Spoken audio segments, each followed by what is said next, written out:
नमस्ते दोस्तों, स्वागत है आपका इस चैनल पर जहां हम आपको दिलचस्प, भावनात्मक और रोमांचक कहानियों से रूबरू कराते हैं। आज की कहानी है झमन और जमींदार का पछतावा। जो एक गांव के जमींदार, उनके वफादार नौकर झमन और जमींदारनी के स्नेह और त्याग पर आधारित है। यह कहानी हमें लालच, इंसानियत और सच्चे रिश्तों की गहराई को समझने का सबक सिखाती है। तो आइए इस कहानी को सुनें और इसके किरदारों की भावनाओं से जुड़ें। अगर आपको हमारी कहानियां पसंद आएं तो चैनल को सब्सक्राइब करना ना भूलें। चलिए शुरू करते हैं। पुराने समय की बात है। एक गांव था जिसका नाम था धनगढ़। यह गांव हरे भरे खेतों और बड़े बगीचों के लिए मशहूर था। गांव में एक जमींदार रहते थे जिनका नाम था भीमसेन। हालांकि वह बहुत बड़े जमींदार नहीं थे, लेकिन गांव में उनकी हैसियत काफी बड़ी थी। उनके पास 200 एकड़ की उपजाऊ जमीन थी, साथ ही 25 एकड़ का एक विशाल बगीचा और 10 एकड़ का गौशाला भी।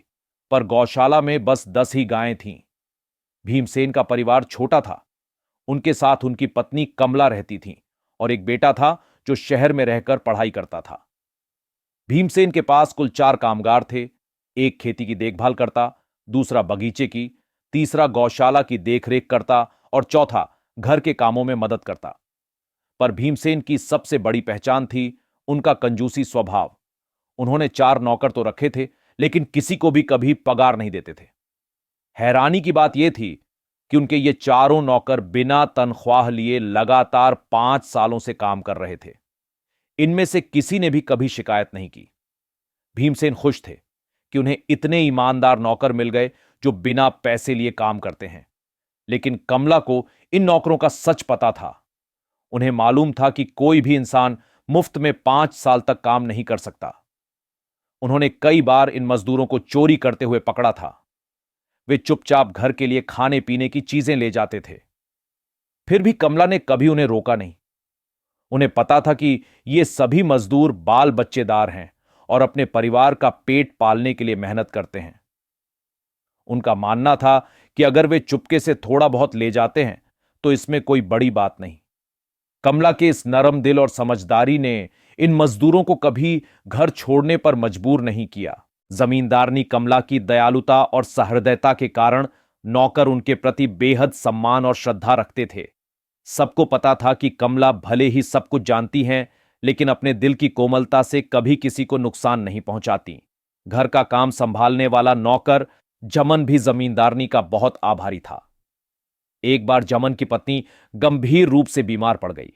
घबराया हुआ जमन मदद के लिए जमींदार भीमसेन के पास पहुंचा और उनसे कुछ पैसे उधार मांगे। पर भीमसेन अपनी कंजूसी के कारण तमतमाते हुए मना कर गए। निराश और रोते हुए जमन ने आखिरकार जमींदारनी कमला के पास गुहार लगाई। उसकी बेबसी देखकर कमला का दिल पसीज गया और उन्होंने बिना किसी झिझक के उसे 5,000 रुपए दे दिए। उस दौर में 5,000 रुपए बहुत बड़ी रकम हुआ करती थी। मजदूरों की दिहाड़ी मात्र 1 रुपया थी। समय पर मिले इन पैसों से झमन ने अपनी पत्नी का इलाज करवाया और वह पूरी तरह स्वस्थ हो गई। यह मदद झमन के लिए किसी वरदान से कम नहीं थी, परंतु इस घटना ने जमींदार भीमसेन के मन में शक पैदा कर दिया। उन्हें समझ नहीं आया कि बिना पगार के काम करने वाले झमन ने इतने पैसे कहां से जुटाए। उन्हें शक था कि नौकर चोरी करते हैं, पर सच यह था कि जमींदारनी ने कभी किसी की मदद के बारे में जमींदार को बताया ही नहीं था। तभी जमींदार को एक पुरानी घटना याद आ गई। एक बार उसने बगीचे के रखवाले रामजतन पर चोरी का इल्जाम लगाकर उसे बुरी तरह मार पीट कर भगा दिया था। जमींदार का गुस्सा उस दिन 7वें आसमान पर था और उसने रामजतन को कभी लौटकर न आने की धमकी भी दी थी। लेकिन अगले ही दिन सूरज उगते ही रामजतन फिर से बगीचे में दिखाई दिया। उसने हाथ जोड़कर जमींदार से कहा, मालिक, मेरे बिना आपका गुजारा नहीं हो पाएगा। रात भर मैं सो नहीं पाया। मुझे लगा कि आप परेशान होंगे। मैं अपनी जिंदगी के आखिरी दिन तक यहां बिना पगार के काम करूंगा, लेकिन आपको छोड़कर कभी नहीं जाऊंगा। रामजतन की यह बात सुनकर जमींदार का गुस्सा धीरे धीरे ठंडा पड़ गया था और उसने रामजतन को दोबारा काम पर रख लिया था। लेकिन भीमसेन यह सुनकर भी संतुष्ट नहीं हुए। उनके मन में गहरा शक था।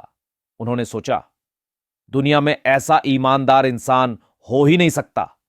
सभी चोर हैं। किसी ना किसी तरीके से ये लोग चोरी करके अपना काम चला रहे हैं। ये सब याद आते ही जमींदार भीमसेन का गुस्सा उफान पर आ गया, मानो सातवें आसमान को छू रहा हो। उन्होंने झमन को तुरंत अपने पास बुलाया और सख्त लहजे में पूछा, तुम्हें अपनी बीवी के इलाज के लिए पैसा कहां से मिला? झमन ने सीधा जवाब दिया, आपको इससे क्या मतलब? जब आप हमारी मुश्किल घड़ी में पगार तक नहीं दे सकते तो सवाल पूछने का हक भी नहीं है। यह सुनकर भीमसेन तिलमिला उठे और बोले, पगार लेकर भागा थोड़े जा रहा हूं, कभी ना कभी दे ही दूंगा। झम्मन ने बिना डरे कहा, भूख आज लगी है मालिक, अगर खाना 1 महीने बाद देंगे तो वह किस काम का? अब यह बताइए कि इलाज के पैसे का सवाल आप क्यों पूछ रहे हैं? आपने तो मदद नहीं की। जमींदार का गुस्सा अब और बढ़ गया। उन्होंने चिल्लाते हुए कहा, ससुर, जुबान लड़ाता है, निकाल दूंगा काम से। झम्मन ने भी पलटकर जवाब दिया, मुझे निकालना है तो मेरा हिसाब कर दो, मैं अभी चला जाऊंगा। यह सुनते ही भीमसेन का गुस्सा फूट पड़ा। उन्होंने पास पड़ी लाठी उठाई और झम्मन को पीटना शुरू कर दिया। 2-3 लाठियां उस पर बरसा दी। झम्मन दर्द से तड़प रहा था, लेकिन चुप नहीं हुआ। तभी कमला वहां आ गई। उन्होंने तुरंत जमींदार को रोकते हुए कहा, भीमसेन, ये क्या कर रहे हो? मजदूरों की पगार देते नहीं और ऊपर से जमींदारी दिखा रहे हो। अब वह वक्त नहीं रहा जब लोग डर के मारे काम करते थे। यह नया जमाना है। अगर प्रेम से नहीं लोगे तो कोई तुम्हारे लिए काम नहीं करेगा। यह अपना हक मांग रहा है, इसमें बुरा क्या कर रहा है? पर भीमसेन शांत नहीं हुए। उन्होंने गुस्से में कहा, अभी तो बस थोड़ा मारा है, अगर मेरे सामने दोबारा दिख गया तो जान से भी मार दूंगा। यह चोर है, घर से सामान चुराता है। मैं इसे थाने में रपट लिखवाकर जेल भिजवाऊंगा। यह सुनकर झमन के पैरों तले जमीन खिसक गई। उसने कभी पुलिस या जेल का सामना नहीं किया था। वह घबराकर वहां से भाग गया। जाते जाते उसने जमींदार की ओर मुड़कर कहा, अब मैं फिर कभी आपको अपना चेहरा नहीं दिखाऊंगा। झमन डर से इतना टूट चुका था कि वह सीधे शहर चला गया। जाते वक्त उसने न अपनी पत्नी से मुलाकात की, न ही शहर पहुंचने पर कोई खबर भेजी। उसका दिल भारी था, लेकिन उसका डर उससे भी बड़ा था। जमींदारनी कमला ने 2-4 दिन बाद ताने भरे लहजे में जमींदार भीमसेन से कहा, झमन जैसा अच्छा नौकर था, वह सारा घर संभाल लेता था और मुझे किसी काम को छूने भी नहीं देता था। अब तुम ही बताओ, या तो कहीं से नया नौकर ढूंढकर लाओ या फिर खुद घर का काम करो। मैं बूढ़ी हो चली हूं, मुझसे अब यह सब नहीं होगा। उधर किसी ने झमन की पत्नी गुलाबो को खबर दी कि जमींदार ने झमन को बुरी तरह पीटा है। उसे लाठियों से मार मारकर हाथ पैर तोड़ दिए हैं। यह सुनते ही गुलाबो का दिल दहशत से भर गया। वह दौड़ते दौड़ते जमींदार के घर पहुंची और गुस्से से बोली, भीमसेन साहब, आपने मेरे पति को क्यों मारा? वह आपका क्या बिगाड़ा था?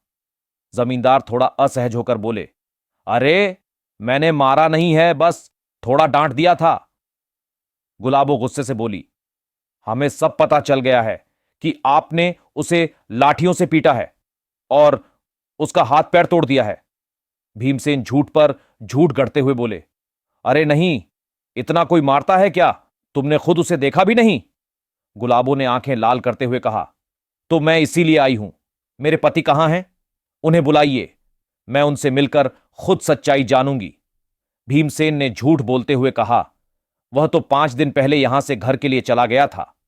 इस पर गुलाबो चीख कर बोली, झूठ मत बोलो साहब, मुझे लगता है कि आपने उसकी हत्या कर दी है और अब सच्चाई छिपा रहे हो।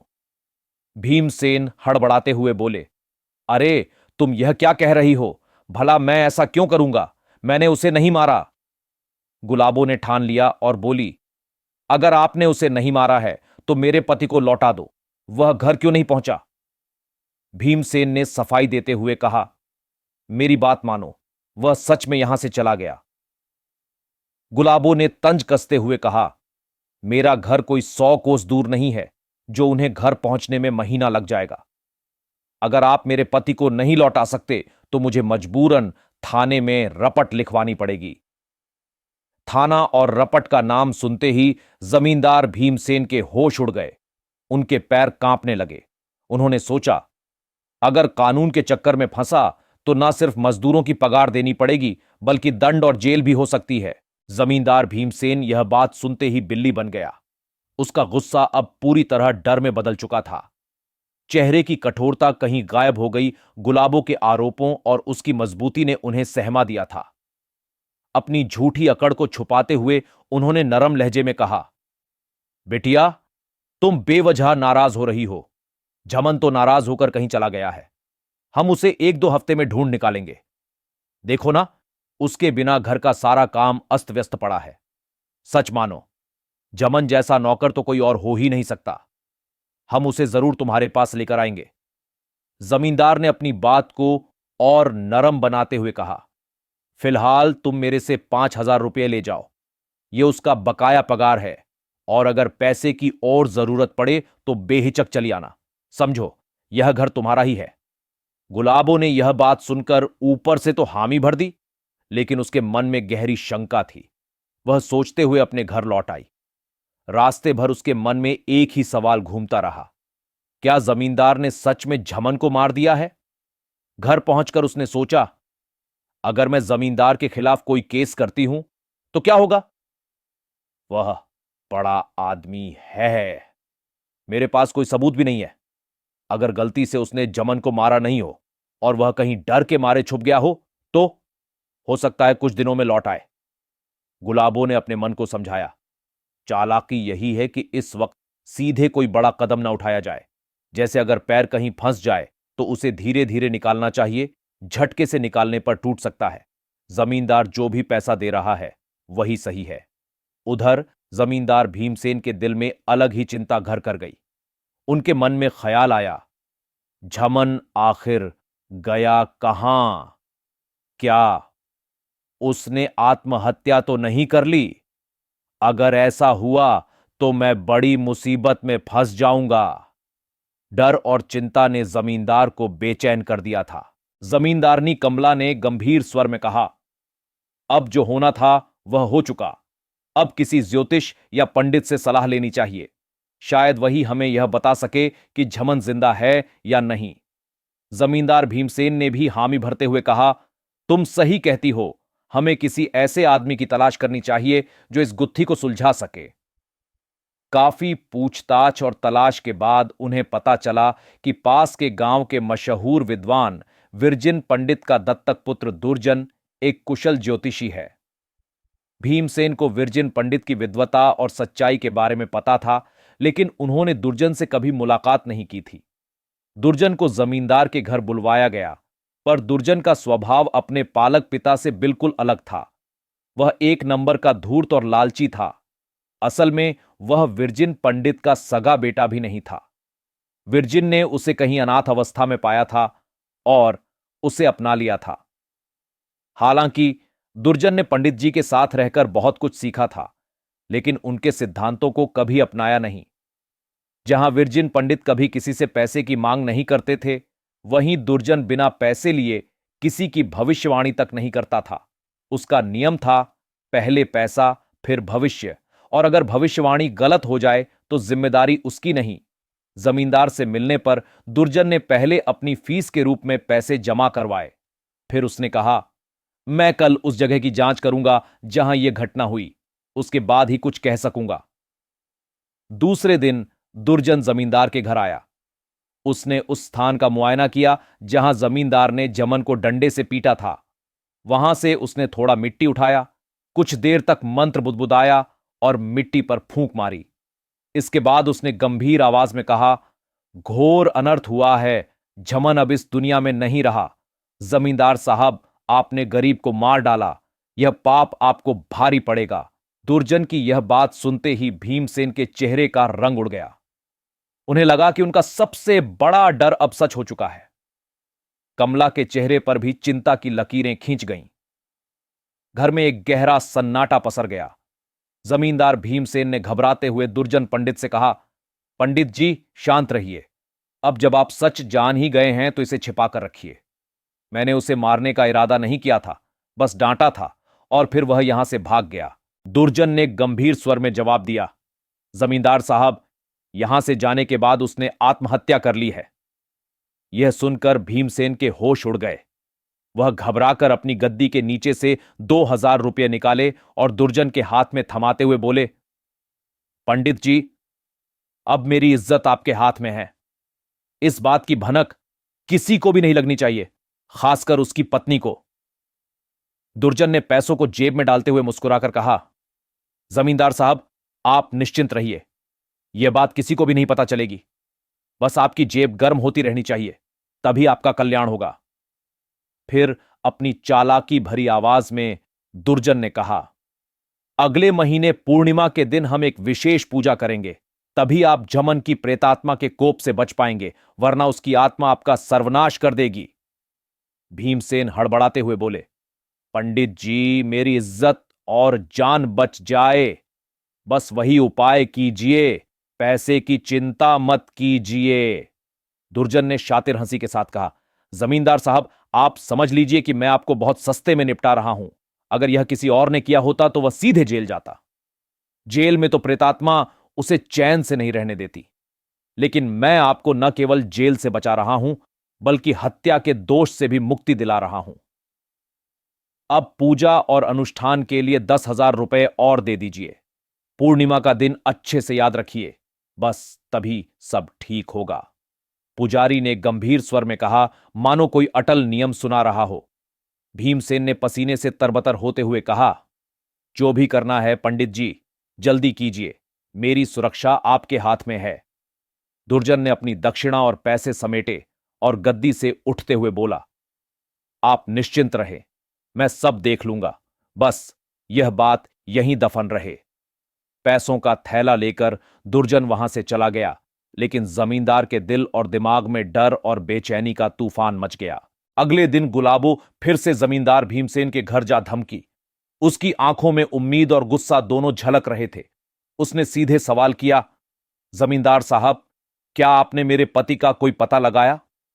भीमसेन ने झूठ को बरकरार रखते हुए कहा, बिटिया, कोशिश कर रहा हूं, जैसे ही कोई खबर मिलती है उसे तुम्हारे पास ले आऊंगा। इस बार जमींदार ने उसे 2,000 रुपये देते हुए कहा, ये पैसे बच्चों के कपड़ों के लिए रख लो, अगर और जरूरत हो तो बताना। गुलाबो ने भारी आवाज में कहा, जमींदार साहब, अब तो मुझे यकीन ही नहीं होता कि वह लौट कर आएंगे। उनके बिना मेरी पहाड़ जैसी जिंदगी कैसे कटेगी? ऊपर से 2 बच्चों का देखभाल। अगर आपको बुरा ना लगे तो एक मुश्त 25,000 रुपए दे दीजिए। भीमसेन ने उसकी बात सुनकर गहरी सांस ली और कहा, मैं तुम्हें 25,000 भी दे दूंगा, पर अभी मेरे पास इतनी रकम नहीं है। ये 10,000 रुपए ले जाओ और कल आकर बाकी 15,000 ले लेना। गुलाबो, जो काफी चतुर और सतर्क थी, मौके को हाथ से जाने नहीं देना चाहती थी। उसने तुरंत पैसे ले लिए और अगले दिन भी समय पर पहुंच गई। जमींदार से बाकी रकम लेकर उसने कृतज्ञता दिखाते हुए कहा, आप परम दयालु हैं, गरीबों के सच्चे रक्षक हैं। कृपा करके मेरे पति की खोज करते रहिए, क्योंकि मेरा मन कहता है कि मेरा पति जिंदा है। भीमसेन इस बार चुपचाप उसकी बात सुनते रहे। उनके मन में बेचैनी बढ़ती जा रही थी। वह जानते थे कि गुलाबों की संतुष्टि ही फिलहाल उन्हें जेल जाने से बचा रही है, लेकिन अंदर ही अंदर वह डर रहे थे कि गुलाबों को अगर सच का पता चला तो उनका सर्वनाश हो सकता है। इस खेल में अब जमींदार खुद को एक ऐसी गहरी खाई के किनारे खड़ा महसूस कर रहे थे, जहां से हर कदम उन्हें और खतरे की ओर ले जा रहा था। पूर्णिमा का दिन आ चुका था। दुर्जन पंडित पूजा करने के लिए पूरे तामझाम के साथ जमींदार के घर पहुंचा। उसने पहले ही पूजा सामग्री के नाम पर जमींदार से मोटी रकम वसूल कर ली थी। पूजा का ढोंग शुरू हुआ। धूप, दीप और मंत्रोच्चार के बीच वह पूरे अभिनय के साथ पूजा कर रहा था। उधर 2 दिन पहले जमन के मन में एक विचार आया। उसने सोचा, जमींदारनी कितनी नेक औरत थी।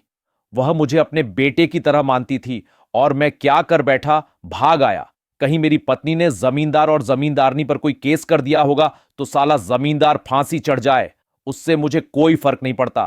पर अगर जमींदारनी जेल गई तो यह बहुत गलत होगा। जमींदारनी का कर्ज मैं अपनी जान देकर भी नहीं चुका सकता। मुझे वापस लौट जाना चाहिए। यह सोचकर जमन ने गांव लौटने का फैसला किया।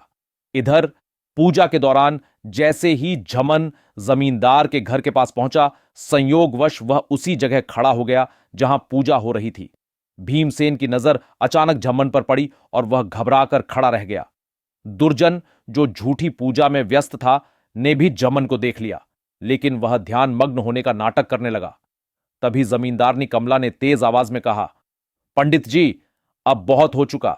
यह नाटक बंद कीजिए और हमारी दी हुई रकम हमें वापस लौटाइए।